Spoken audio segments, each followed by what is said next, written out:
Hi, good evening, Shipra. Hi, Kirti. Good evening. Hi. Thanks for joining me on stage. Sure. Yeah. We are waiting for we need to join us, Cool. and maybe hopefully we'll have more audience to join them as well. So, Cool. Yeah. mhm. So Kirti, have you given any IIBA exams? Oh, sorry. Yeah. No, Shipra. I'm only preparing for uh, CBAP. Mm-hmm. So we've not How much given any. experience do you have? I've got close to 10 years. So Uh-huh. I was initially intending to give CCBA, then know that CCBA, I mean, can be given by people who have got around like 2 to 3 years experience, and they Mm-hmm. suggested CPAP would be better. So I just thought, okay, let me upgrade to CPAP. Yeah.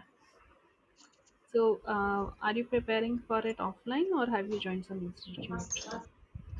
No, currently, as of now, I'm doing it offline. As a matter of fact, Sabita and I are connecting to. I mean, we are kind of preparing together. We have just started. It's kind of in progress. Started with Okay. the techniques part. Yeah. Mm-hmm. So you're going through Babcock by yourself. Yeah, I mean, as of now, I'm going offline, doing Mm-hmm. offline. Maybe Mm-hmm. once it is complete, then I think I might need a training too, and then I'll look into the watermark questions, and then I'll give it a shot. Yeah. That's the roadmap that I have as of now. Mm-hmm. Makes sense. Even I was thinking of the same. So, Cool. but CPAP is a bit scary. So Yeah, until and unless you have gone through Babok at least couple of times, and understood it correctly. I mean, the biggest challenge is Shipra connecting the dots, right? As in, Correct. like we can understand the technique separately, right? Mm-hmm. But understanding which technique should be used for which task under which knowledge area, that Mm-hmm. is actually challenging. So It is. It is. I think that's what we are like we wanted to understand from the session as well. On like to what extent do we need to memorize, and to what extent do we need to understand. Mm-hmm. Same here. So I was going through chapter one of Babak, and I was like, "Am I supposed to memorize all of it, or it's just understanding will do?" But I don't think understanding will do because if they are asking you what techniques you'll employ, at least you should know the titles of the techniques specified in that particular chapter, right? yeah, but from what I understand, CBAP is all use case oriented, right? I mean, Mm-hmm. honestly, so long as we don't do the watermark exam, I don't think I would have a proper answer. But at least from the last few couple of discussions, right? Though Mm-hmm. we have a section wise cutoff from the questions, we won't even get that this is from as in like this specific knowledge area, correct? So that means the possibility is high that the problems might be use case oriented. Maybe they might be giving some kind of a background, uh, and then they might ask us what would be the best fit scenario, what would be the as a business analyst, what would you do? Mm-hmm. So, as I understand it, it will be a mix of questions. So, some of them will be pretty straightforward, like what is the input, what is the output of this particular area. So, Oh, uh, some of them, I think, that straight questions are more there in ECBA and CCBA. But if you go for CBAP, there will be additional scenario based questions. So and someone told me that some of the scenarios are 4 pages long. so right. so I'm not sure, even I have not gone through the sample questions or through the babok itself. I'm too scared to pick it up. I mean, it's a very very dry topic, Shipra. Yeah. We've just started going through the techniques, maybe two techniques in a day on an average, but Mm-hmm. that itself, like it consumes quite some number of time, and Mm-hmm. the content itself is like very vague, right? So covering that Yeah. itself, it takes lot of effort. Yeah, I was just going through chapter one and I started snoozing off. Oh, okay. I think I would suggest you could start with the techniques, and then, as and when Hmm. you go through each of the task under a knowledge area, right, you could probably relate which, I mean, how that technique could probably be used under each of the tasks. Hmm. I mean, maybe after chapter one and two, you could just look at what are all the knowledge areas, and then I would suggest maybe it would be good to start with the techniques. Yeah, it's just that I have not put my mind to it. I took a one training long time back, about 10 years Okay. back, and there were all these manager level, not managers, but lead BA, senior BAs in the group, and I was the most junior one, even with this 7 years of experience. Oh, So okay. there was a lot of great audience there, and they were kind of thrashing the trainer himself, like, Oh, this is not practical, this is not practical. So somehow it has imbibed into my mind that babak is not practical, right? It's nothing that you will apply day to day in your job, and I have seen that as well. Moreover, again, it's just that I have not put my mind to it. It's an expensive exam, and if you flunk, you have to pay for it by yourself. No one will reimburse you, and then you have to correct. again renew it within 3 years. So it's and Yeah. moreover, I've not seen Indian companies asking for it if you're going for a change or something. So Mm-mm. I'm not sure, I'm somehow not convinced myself, but of course, somewhere down the line I may be looking for it, and that's why I thought it's always good to have this session on tips and tricks. You never know when you'll put your mind to it, right? Correct. Yeah, so Gaurav has joined us, and I'm inviting Vineet as well. Hi Gaurav. Hey, Gaurav. Hello, Hi Gaurav. good evening. Good evening. Hi, Shipra, good morning. Gaurav, hi, Kirti, Hey, Vinny. Kavita, Yeah, hi Vineet. hi. Welcome. Yeah. So I think we are good to start. As expected, we have less audience right now. Mainly maybe because it's not the right our scheduled time, but the replays are on and the session is getting recorded. So of course, people will. I am hoping that people will be going for it sometime later on. So we have Vineet with us, and let me introduce by starting Vineet. Just give me a moment. Yeah. So Vineet has about more than 10 years of experience in business analysis, project management, product development, and he has worked across BFSI industry. He is certified in CBAP, PMP, PMI, ACP, CSM, CSPO, ITL, ITIL V3, and Green Belt in Six Sigma, change management professional as well. So he is currently pursuing black belt in Six Sigma certification, which deals with process improvement. He is actively associated with IIBA Toastmasters Club, which is Toronto chapter. He currently lives in Toronto, Canada. He is keen to share his professional learning insights as well as learn from peers in the business analysis fraternity, and that's why he is with us. So, hi Vinny, thanks for joining us again. Thanks for the introduction, Shipra. Sorry, I thought I'll bring along another mentor of mine, but Mhm. he was down with fever, so he couldn't join us today.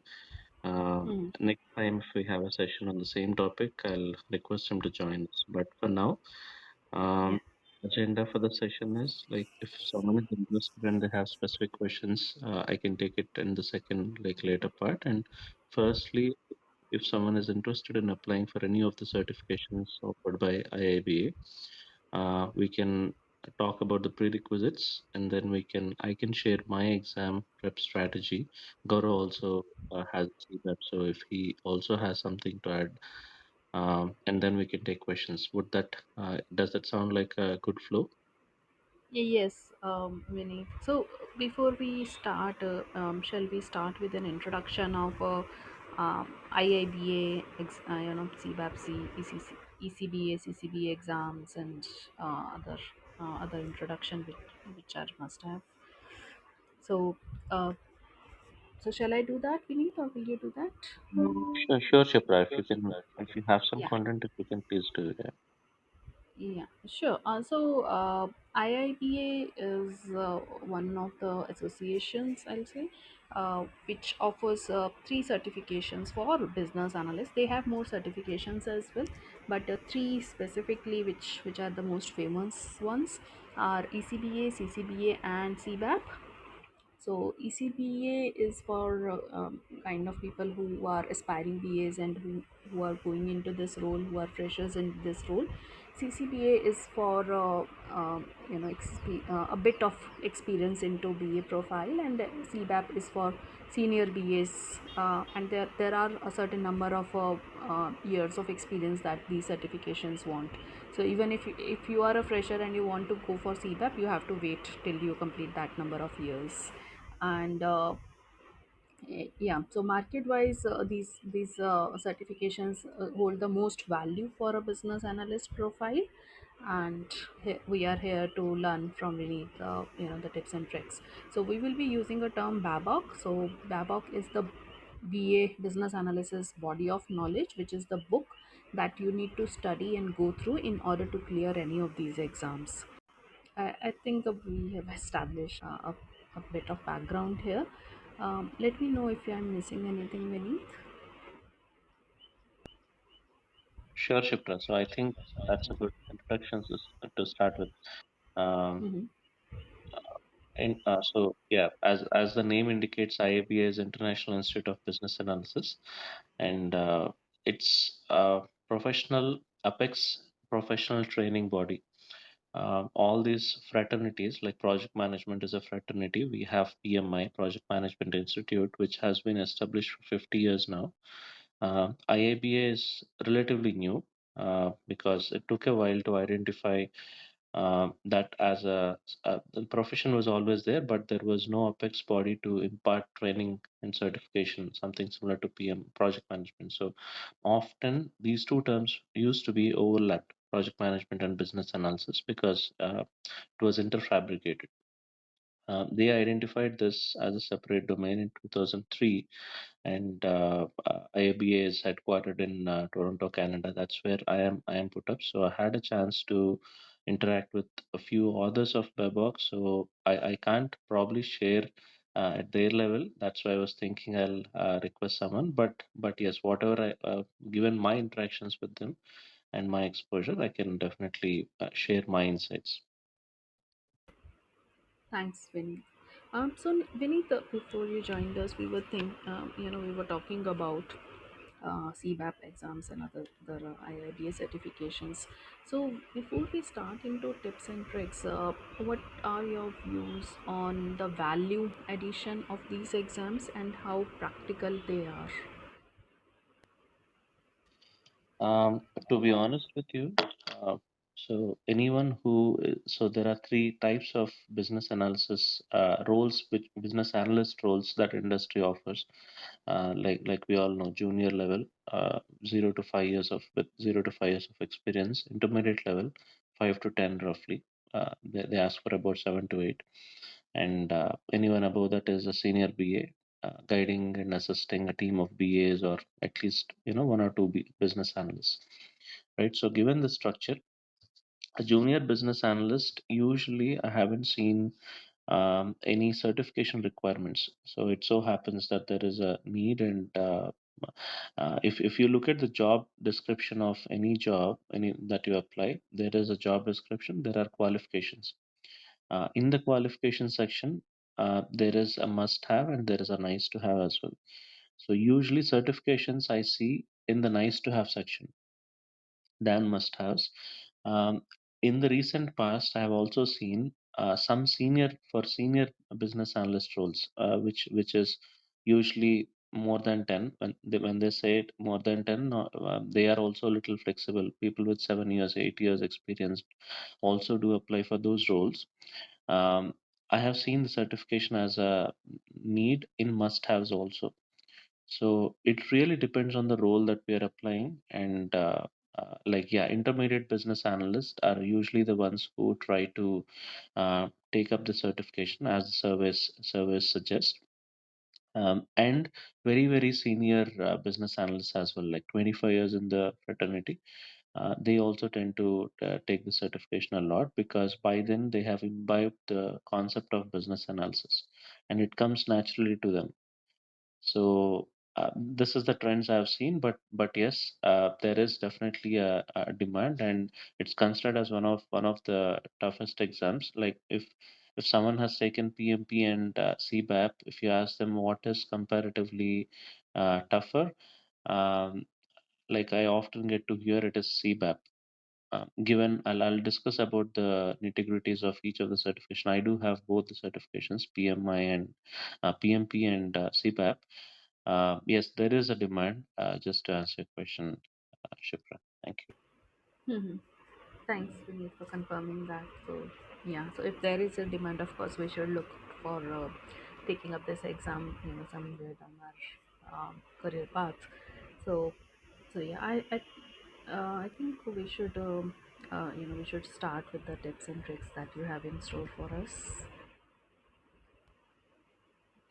Sure, Shipra. So, should we start with questions or any expectations from the session from people, or how do you want to go about it? Or should I go Hmm. and then we can take questions? Yeah, so we have Kirti, Gaurav, and Savita with us. Will any one of you will like to set up some expectations from the session today, or if you have any questions? Yeah. So, Vineet, I have a couple of questions. The first thing is, how do I basically have to prepare the content, right? So there are we've got knowledge areas and then techniques and then perspectives, right? So, what would be the best approach to study the Babok guide, and to what extent should I have to memorize, and to what extent should I have to understand the concept so that I will be able to get a good score on the certification? Sure, So Kiti, this, I'll take this question. Yeah, when I discuss, I'll make sure I'll discuss about the memorization techniques as well. cool. Yeah, can we, yeah, Gaurav, Savita. Yeah, my name is Savita here. So, my question would be, when is the best time to take up the bottom-up questions? I know people say that at least you should go through the backup because it has a validity period, right? So 30 days, 60 days, and 90 days. So when is the best time to buy the watermark questions so that we are good to crack the examination, and what is the time frame, etc. So what are your tips and tricks across that? That is one question. So I just got to know from Ganesh, and also even Ashwin was mentioning about that, that better to go through the techniques and then the knowledge areas. So is that the right approach from your point of view? And thirdly is, uh, I know we have to do a mind mapping, etc. So every day we have to go through the inputs, outputs, elements, etc. So how important is the element section in the uh, uh, techniques which we have in the bear park? So that is also my third question. Sure, Savita, I'll try to summarize that. So, like, these are different things we're talking about: tools, techniques, elements. Are Mhm. you essentially saying, do we have to? What would be the best approach to relate these, or So number one, yes, relate this also because if you see the knowledge areas, we have techniques there also, and also elements for each tasks, right? And if you see the techniques on a single hand, so for example, it can be a workshop or brainstorming session. We have certain elements over there. How important it is for us to memorize that? Should we memorize like how we do it under the knowledge areas? Or is it okay not to memorize and just to know the concept is sufficient for me to crack examination? Does that help? yeah, Savita, yeah, thanks. Thank you.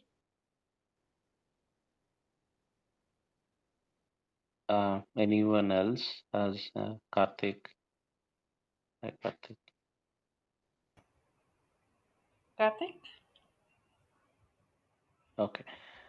So anyone else has a question, they can put it up there. I think a question is written there in the chat. Hi, all. I have a question. I'm from software testing background. I want to know is if certification is compulsory, or if I can join a training course and complete, would it be good enough to get a job as a BA? Can someone kindly please guide me? Thanks. Okay. Thanks for the question, Karthik. So that's being a generic question. Nobody mandates a certification, especially in a junior level, because these certifications are professionally offered certifications, which come with a prerequisite of having a minimum number of hours, working hours, across projects.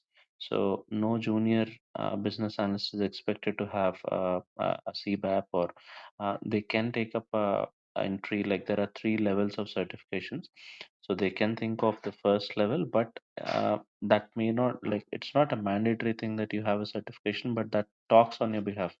So the reason why usually people take up a certification is, if you put up a resume, for instance, you're applying for a job, you're putting up a resume, your resume speaks on your behalf, right? So you can't sit before the person, before the whoever is scrutinizing the profiles. So a two-pager cannot define who you are, ideally, right? So you have much more to offer, but it's all about the words you put there. It's all about the English that you play around with. So when you do that, we like I try to put the cream in the lot, and like two ways of doing it. One, you should not overplay. Two, you should not underplay, depending on the role that you're applying for. For instance, I had a PMP for many years now.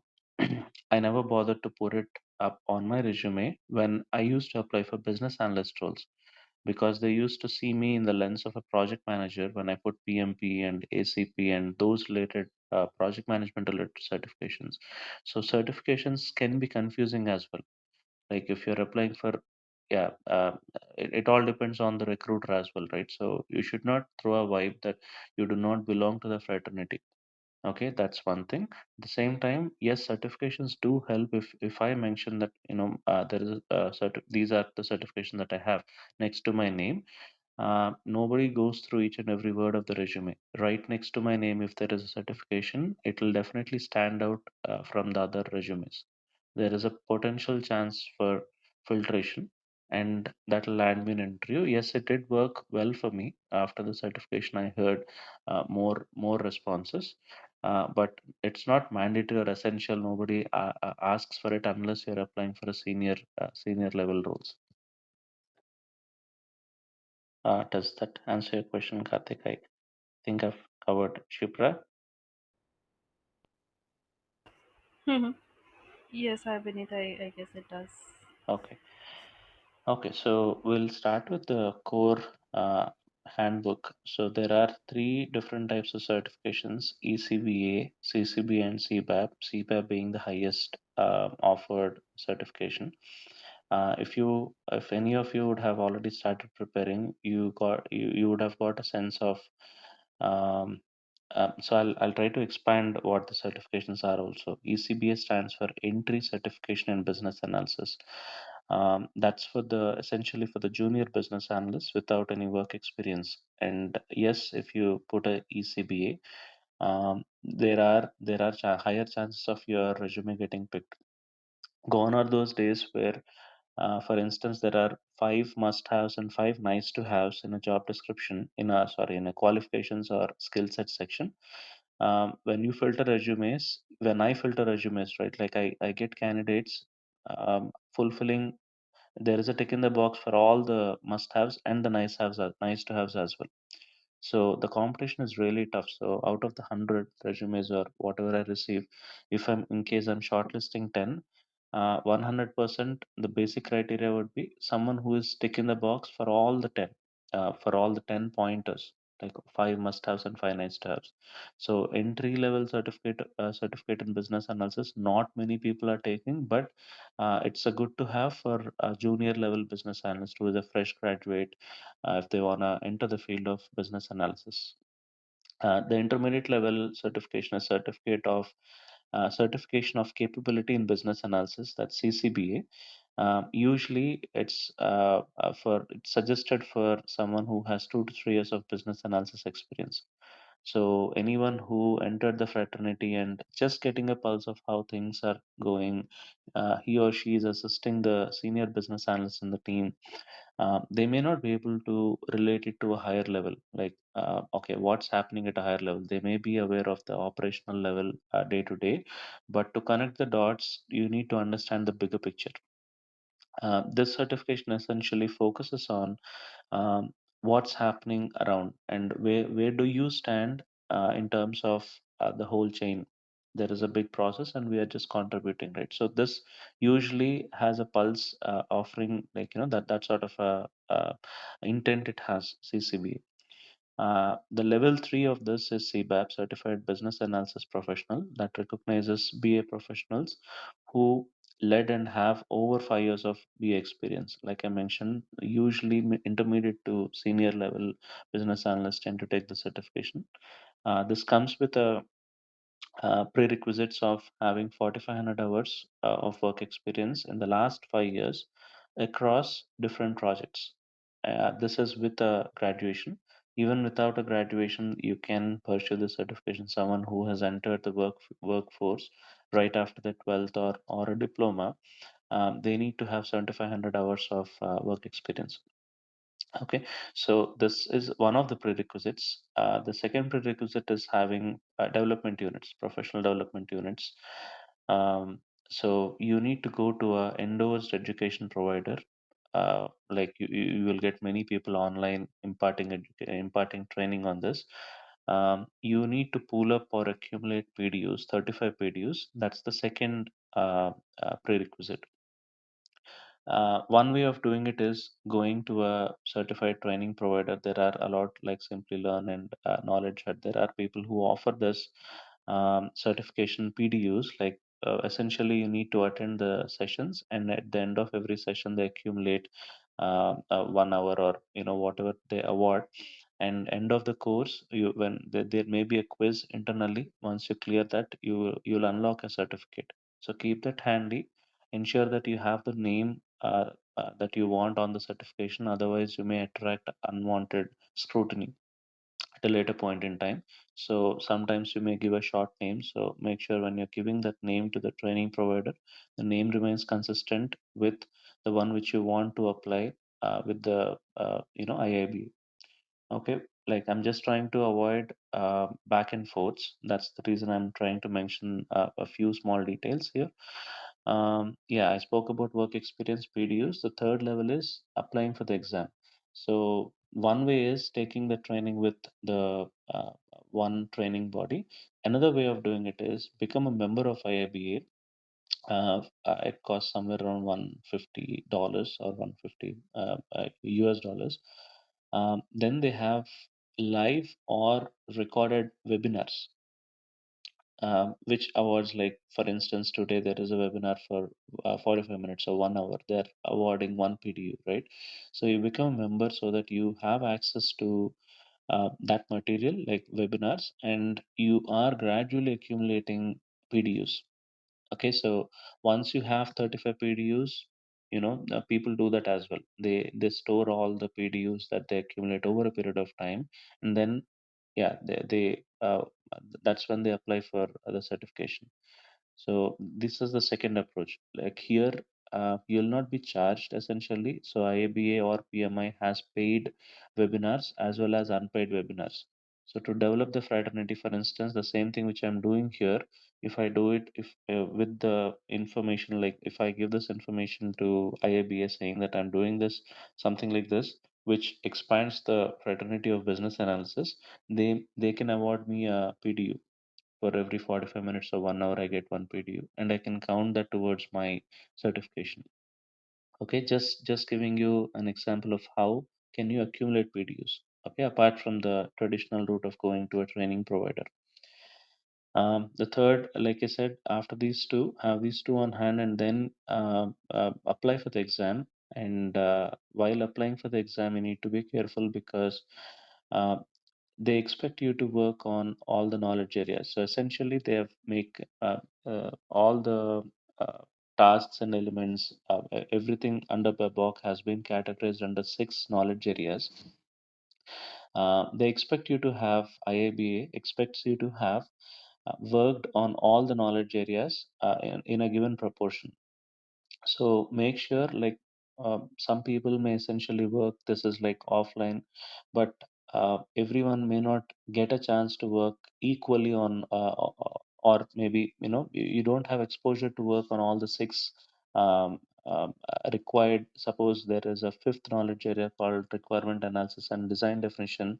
The required time in the 4500 hours that you spent on projects is 30%. So what they're saying is 30% of your time you need to work on RADD knowledge area. Now, there may be people who essentially may not have worked on that knowledge area.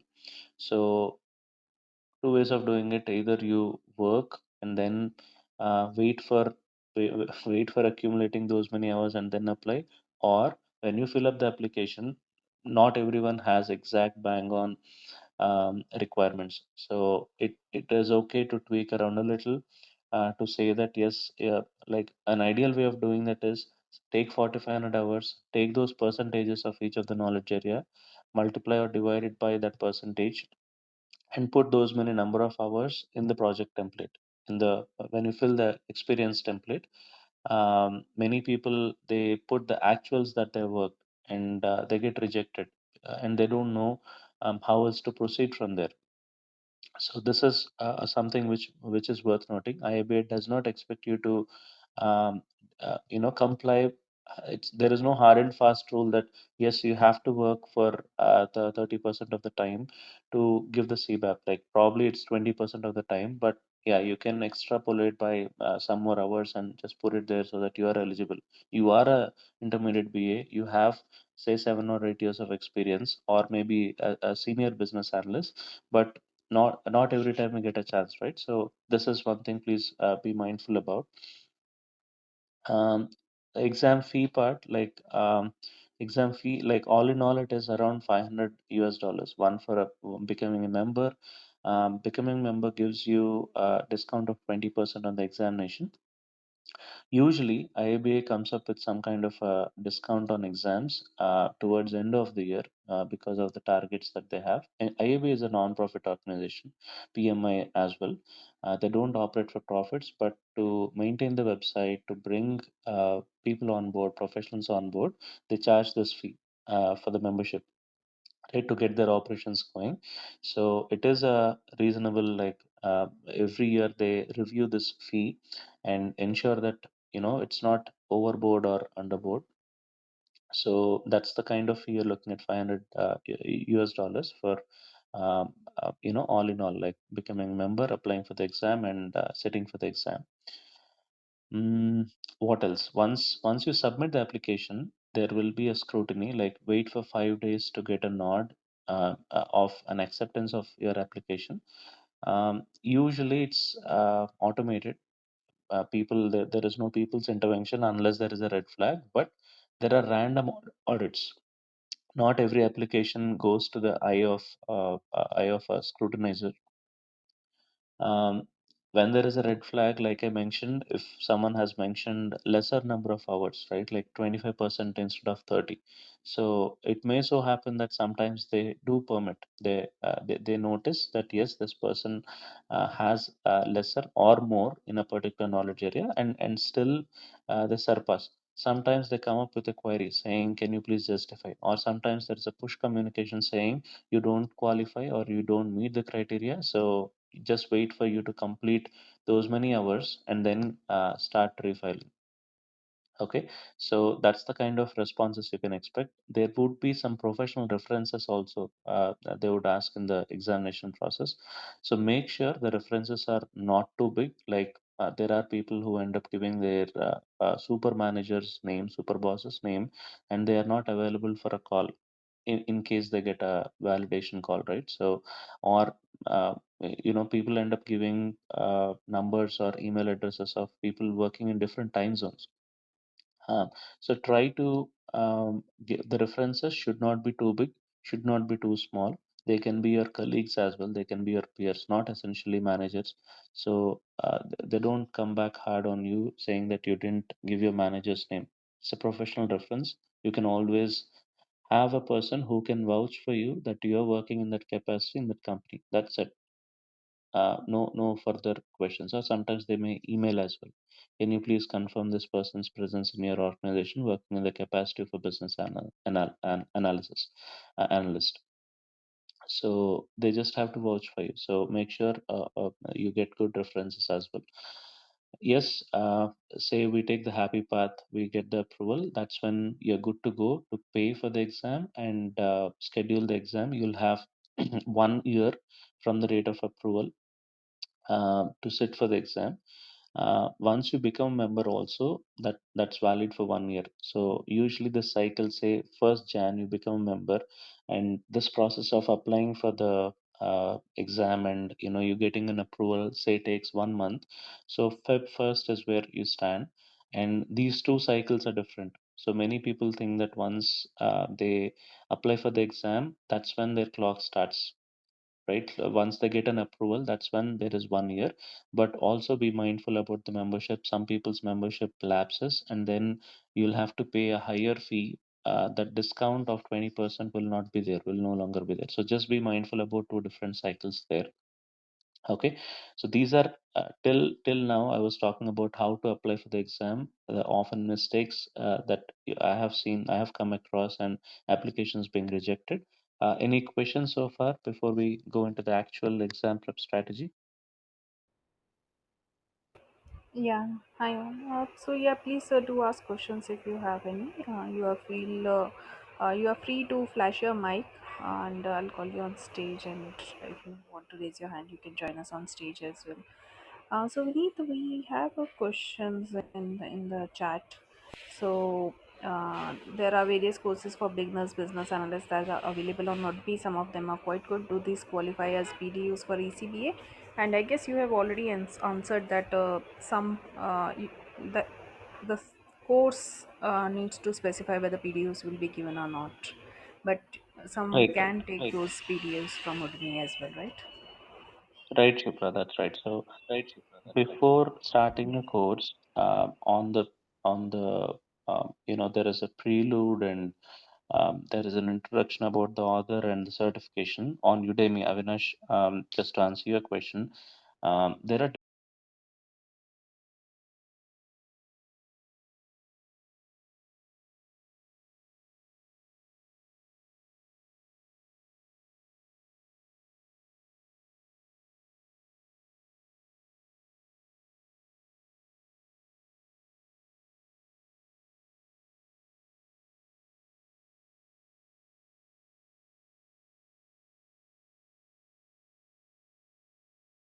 different sources, right? Like Linda is one of them, Udemy is one of them, whichever platform it is. Anyone who is an endorsed education provider only is entitled to give those PDUs. So on Udemy, before you purchase, there will be some features of the course. Like this course is a 20-hour pre-recorded training. This course offers you 10 PDUs, which qualifies for your exam. So please check that word is there, because not every certification on Udemy, not everything which is on Udemy is offered by a endorsed education provider. Not that I'm doubting their. I have seen really good videos on actual practice of business analysis, and that's not actually certification focused. Like they may take a technique like for how do you handle a brainstorming technique. There are wonderful videos across like YouTube or even Udemy. I've found some really interesting content, but they may not offer some PDUs, right? So uh, just that course headline mentions whether it is does it qualify for the exam or not.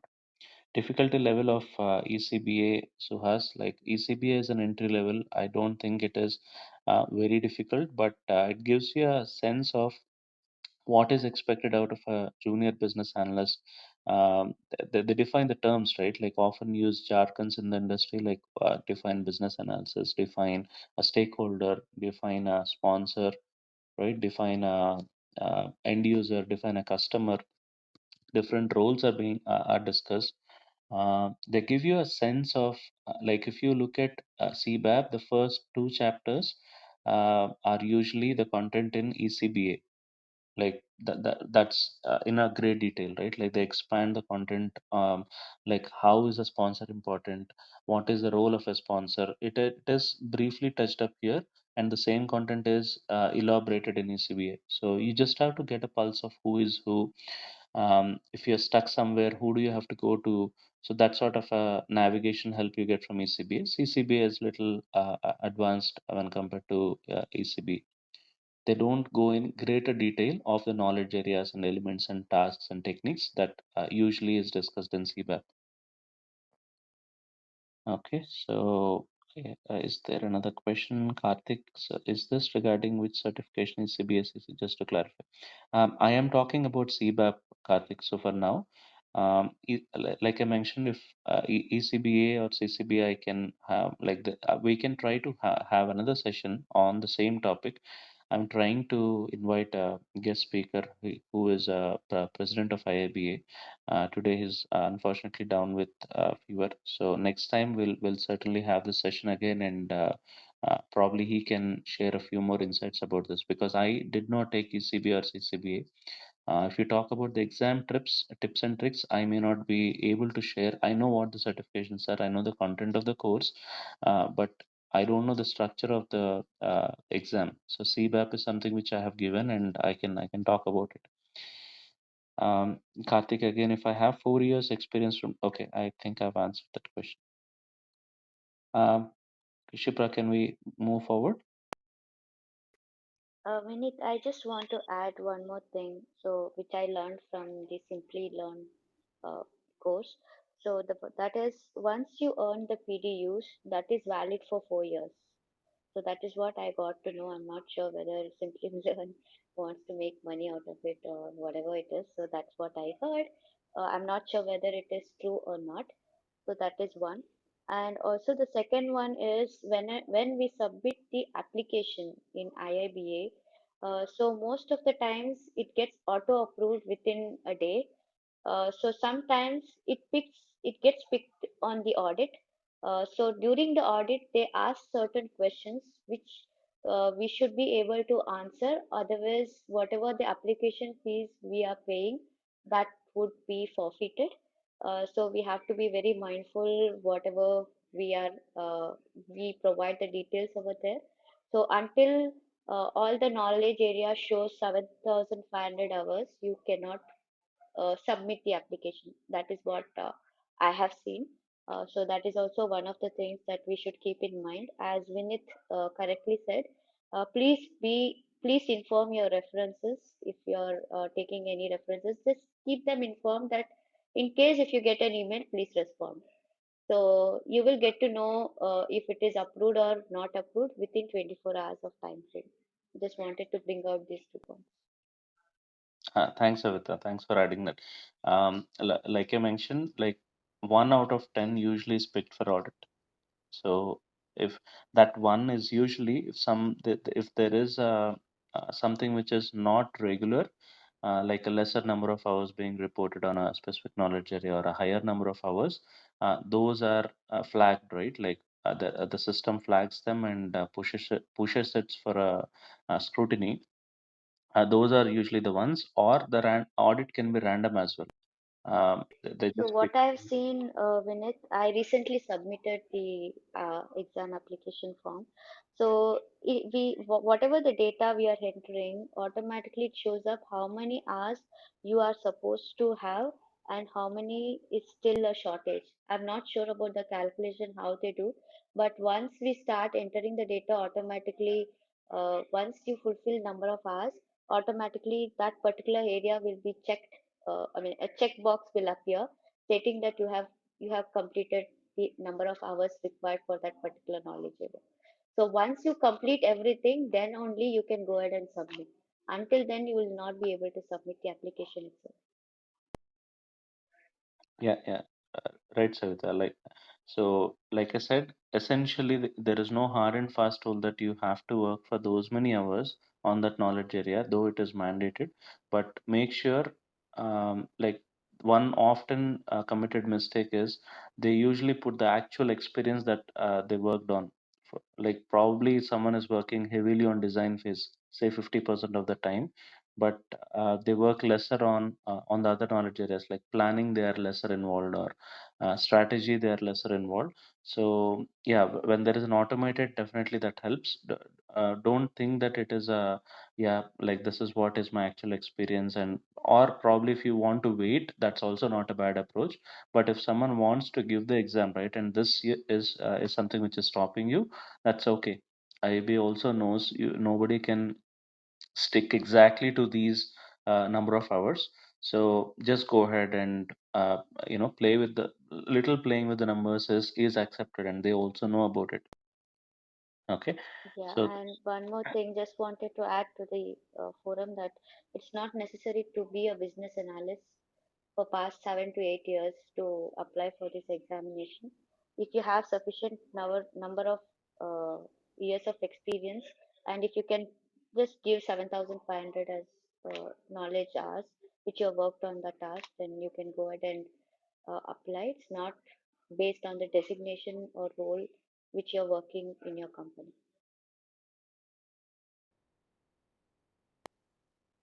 right, so yeah.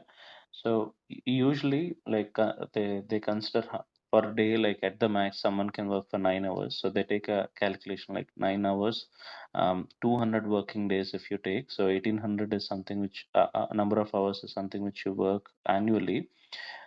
Make a rough calculation, 1800, how many years? So roughly it comes to 5 to 6 years. So anyone lesser than that time fulfilling those many number of hours, someone has to literally work for 16 hours a day. So which may not happen. So if someone is applying, like try to look at these things. Make sure it is spread across the last 5 to 6 years only. The recent experience counts. If someone has worked as a business analyst for 6 years in the beginning of their career, now they're into a different profession like testing, or being a developer for the last 3 4 years. Make sure the experience that you have mentioned is also recent. You got what I'm trying to say? With Yes, Vinit, it makes sense to me. Okay. Um, should we jump to the exam tips and tricks now? Any other Vinith, questions? yeah, I think Karthik wants to say something. Karthik? Uh, yeah. So Yeah. actually, so suppose if in case I'm having some experience as a testing, and would it be counted as for BA also, or would it be counted as an entry level BA if I am going to apply for that? Can you please say that again? Like I think I did not get that right. Hello. So I just wanted to ask, like, if I'm having around 3 to 4 years experience in testing, or suppose not into BA, so is it considered as suppose if I'm going to apply for job, would it be considered as a relevant experience, or as an entry level BA, like, or just for instance? Like what you do is different from what you project, right? So when you are working on it in a testing profile, um, you are working on projects, right? So you do interact with business and analysts, and you do part of the business analysis work. Like for instance, UAT, or there is an overlap of roles between a business analyst and a test analyst. Um, I can't probably say outright, but yes, you can project your role as if you can take out. So every profession comes with some skills. So I'm sure even in your role, there is some kind of business analysis activity that you do. So take out those skills. Like probably you have collaborated with a team, right? So take that skill out, put the number of hours that you've worked, and project your experience as your contribution towards business analysis. The title need not be a business analyst, right? The titles can vary. Anyone who analyzes business needs is a BA, as simple as that. So if you are analyzing business needs, a test professional also analyzes business needs, right? Part of it. I'm not saying whole of the cycle. When you are say drafting a BRD, like on my team, on my first a few roles, I've seen that BRD is drafted by test analysts. Okay, so when they wear two hats.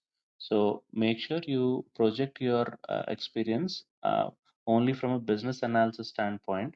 The title, like if you put a title of a test analyst, probably there is a chance of your application getting rejected.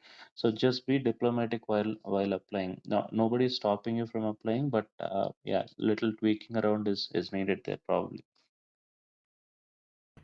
Yeah. And Karthik, if you are applying, make sure that you can justify it as well, because in case it's get stuck into audit, then you have to justify for it. So Okay, so this is for exam, right? yes, for example. So, so what we are saying is that if you are putting in that you have documented and designed requirements, right? So you should be able to justify on it. So maybe you could have documented the requirements as part of your test, and under the role of test analyst. That is fine, but you should have done it. It's not like you have not done it and still you are showcasing, right? So lying and you know putting your work in a particular head are two different things. So if you have not designed any documents, requirement documents, till now, so maybe you'll like to wait for few more months before applying for the exam. Okay. Yeah. Uh, uh, yeah. With that, anyone else, Gaurav, you have something to Yeah, say? yeah. I'll just add some things. So, uh, so basically, we should understand that IIB is the structure of BABA, okay, is dependent on is actually have those consist of those knowledge areas. And what they say is while filling in the forms, you should be a good.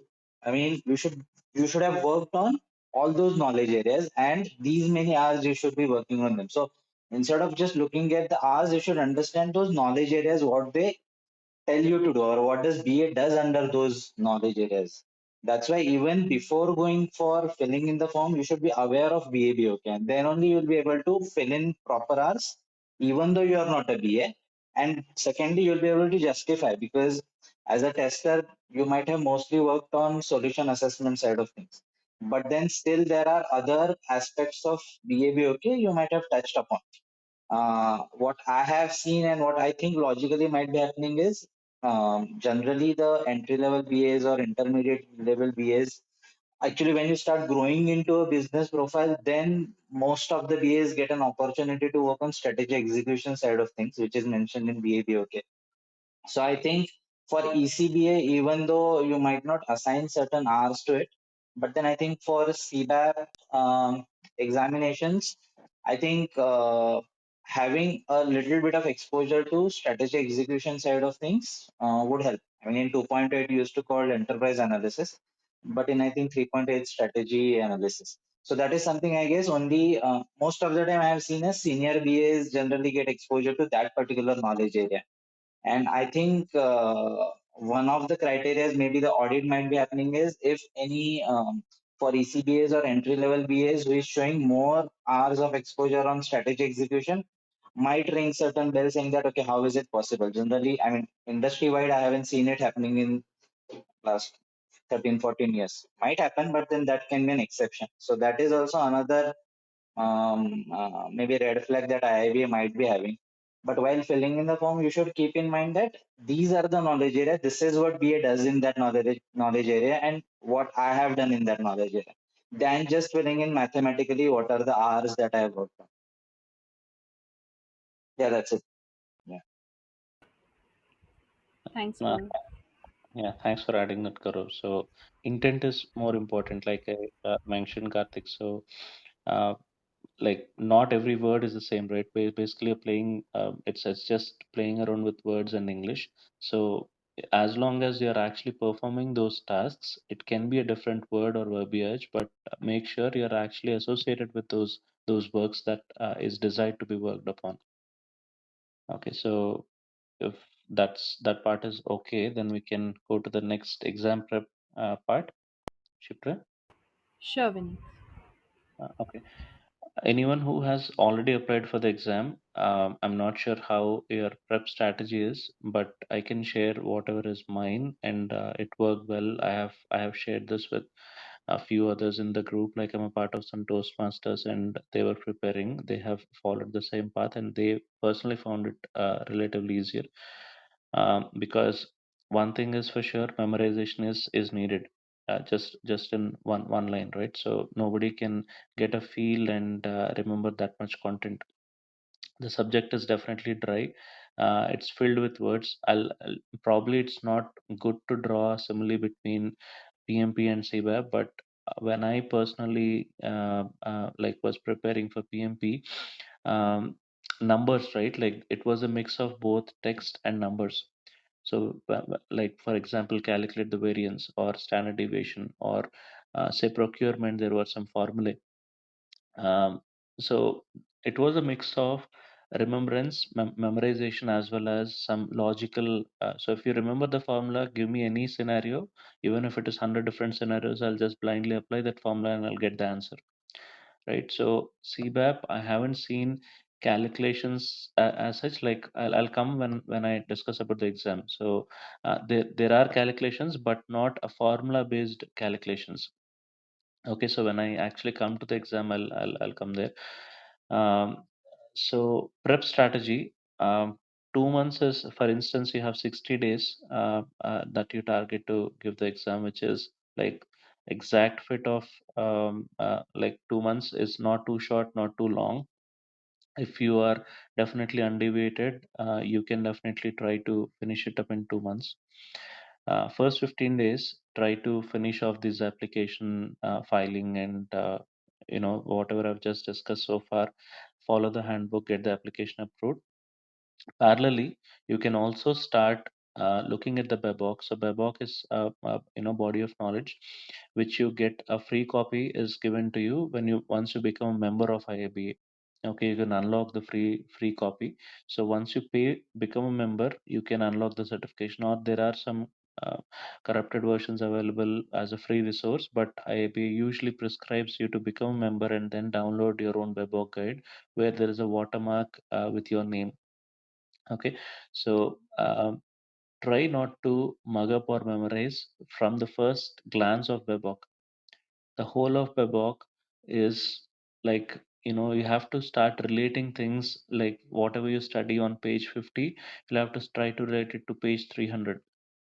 There are it is all interfabricated. There are references, right? So it's really tough to keep up the same momentum when you start suppose I started today, I may not have the same state of mind maybe 15th day from now, right? So I don't remember what exactly was my feel on day one. So that's the trick. What I do is, what I did was, like Savita has mentioned about Simply Learn. So I tried filtering the content as much as I can. So I've done some kind of a progressive elaboration where I've tried doing my own cheat sheets. Okay, so just one page for one knowledge area.